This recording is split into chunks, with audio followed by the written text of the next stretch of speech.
Amen. Giving honor to all of the men and women of the cloth. We're going to jump right in. I have a time and I won't be before you long. I'm going to make sure I do what I was told to do. Amen. It's not that I all feel like a stranger. Anytime I get with the Holy Ghost Church, I feel like family. Amen.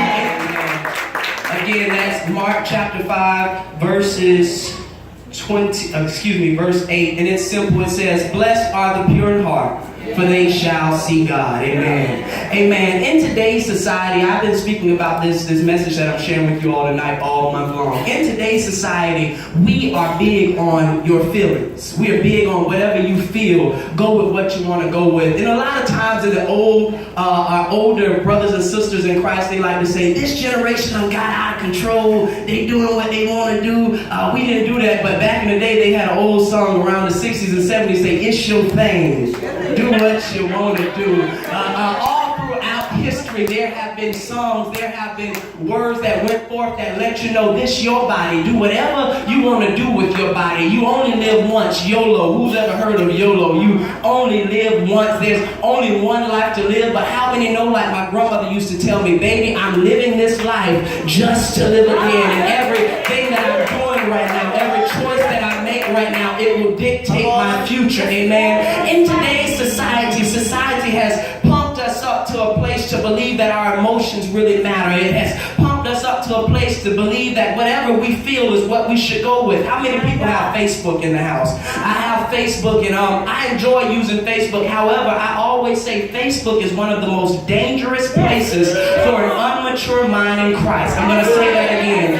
Facebook is one of the most dangerous places for an immature mind in Christ. And I'll tell you why I say that. I say that because each and every one of us, each and every one of you are spiritual beings. What that means is all day long there are comers in the spirit. All day long we are connecting to one another. Because you're listening to me right now, your spirit is connecting to mine. My spirit is feeding your spirit. Your spirit is feeding my spirit. If you looked on your phone and seen an image a minute ago, your spirit was fed. If you walked past somebody and they ignored you and threw something off on you, your spirit was fed. So all day long, because we are spiritual beings, we are dealing with commerce. And so if already I'm dealing with the commerce of the natural world, I see Sister Charlotte, we go back and forth, I deal with that. Now I get on my phone and I'm able to, from my couch, see everybody's business. From my couch and from my bed, I'm able to see what you did with who. I'm able to hear how you feel about this. I'm able to hear how you feel about that. And before long, I have anxiety in my soul and there's no even reason. Have you ever been in your house and everything in your own life is perfectly fine, but there is something in the city of your soul that just doesn't sit right? I mean, everything in your life seems to be situated. All your bills are paid. All your friends are in good places with you. But for some reason, I just don't feel right. Possibly it's what you just fed your soul. Not only does Facebook do that, but Facebook also teaches us that our feelings, our emotions, and the things that we feel really matter. It teaches us that at any given moment, we should tell somebody how we feel. However, the Bible teaches us that it is a foolish man who speaks so openly about how he feels, and a wise man sits quiet. But Facebook allows you every time somebody upsets you to get on there and say, "I can't believe that heifer. I can't believe he did such and such." And not only does Facebook let us do that, but now Facebook allows us to put something called emojis on. So not only do I tell you how I feel, but I'll show you with an emoji of how I feel. Oh, you upset me? I can send you a middle finger emoji. Oh, I want to feel some type of way about you? I can send you explicit emojis. Because Facebook is prompting our minds to be in a place where we just pour out our emotions, where the city of our soul is overflooded and any man at any time knows what's going on in you. This is not the way that God had called us to be. But it's not only that, Facebook also makes you think that it's okay for you to tell other people how you feel about what they're going through.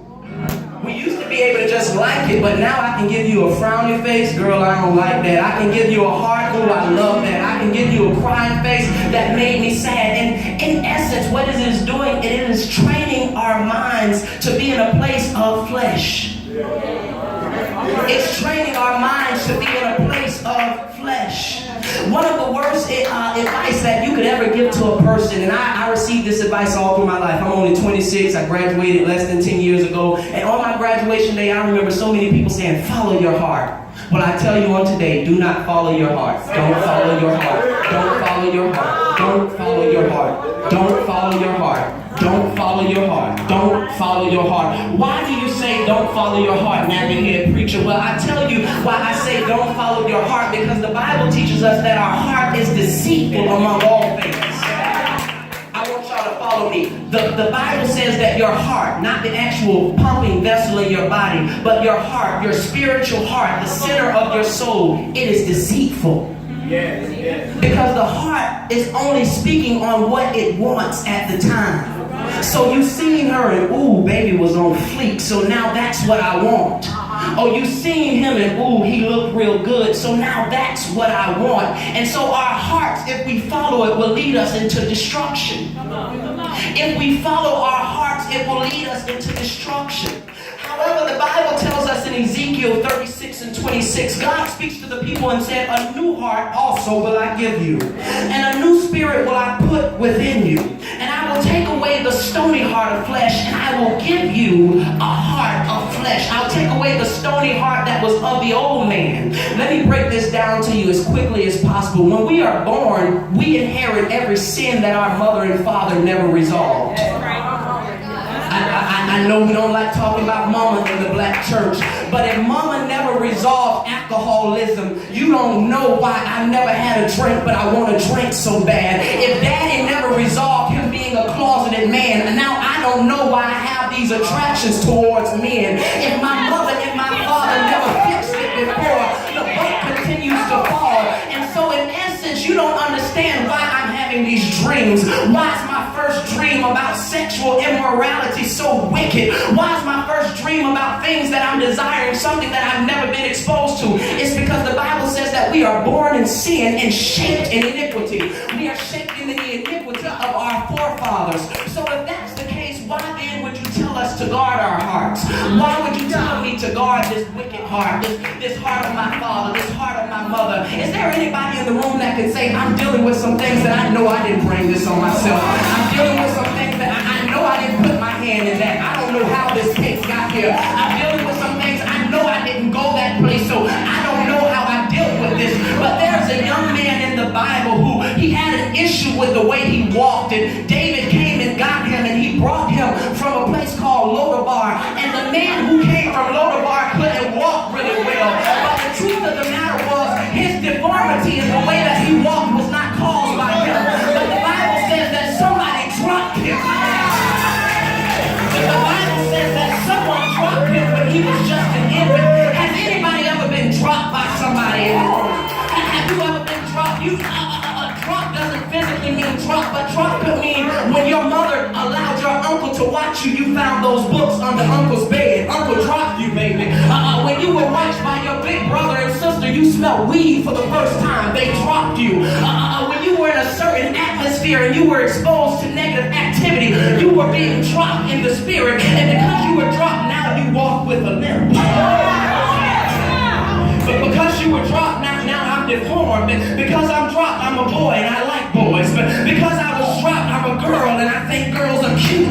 Because I was dropped, I don't want to live a holy life. Because I was dropped, but how many know that there is only one way to fix being dropped? There's only one way to fix being dropped. There's only one way to fix being dropped. There's only one way to fix being dropped. I serve a God that says, now unto him that is able to do exceedingly abundantly above all that you could ask or think, according to the power that is working in you. Now unto him that is able to present me faultless. That means he's able to present me like I never failed. He said, I'll present you faultless. That means I don't care how bad mama dropped you, I'll present you faultless. And so in Matthew, excuse me, I'm closing right now, give me 2 minutes. In Matthew 5 and 8, when it says a pure in heart, when it says pure in heart, it's speaking of purity that has been cleansed. In Matthew, it comes from the Greek word katharos, which means clean and blameless and unstrained and guilty. Because I remember when they did a purity ball in my church and they told me you need to stand up and be pure. I told them, well, I didn't say it, but I thought it's too late for that, baby. And if I be honest with you, I was 15 when they asked me that question, but it was too late for that, baby. And so how do you get a clean thing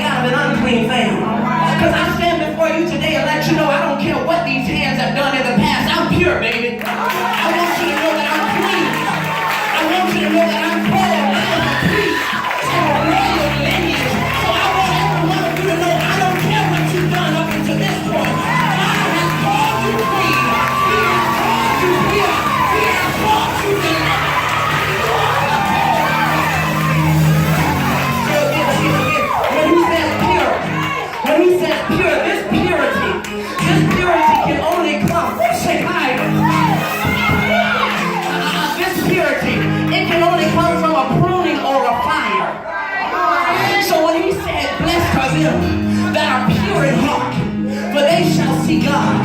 This means that their pureness has to come through something.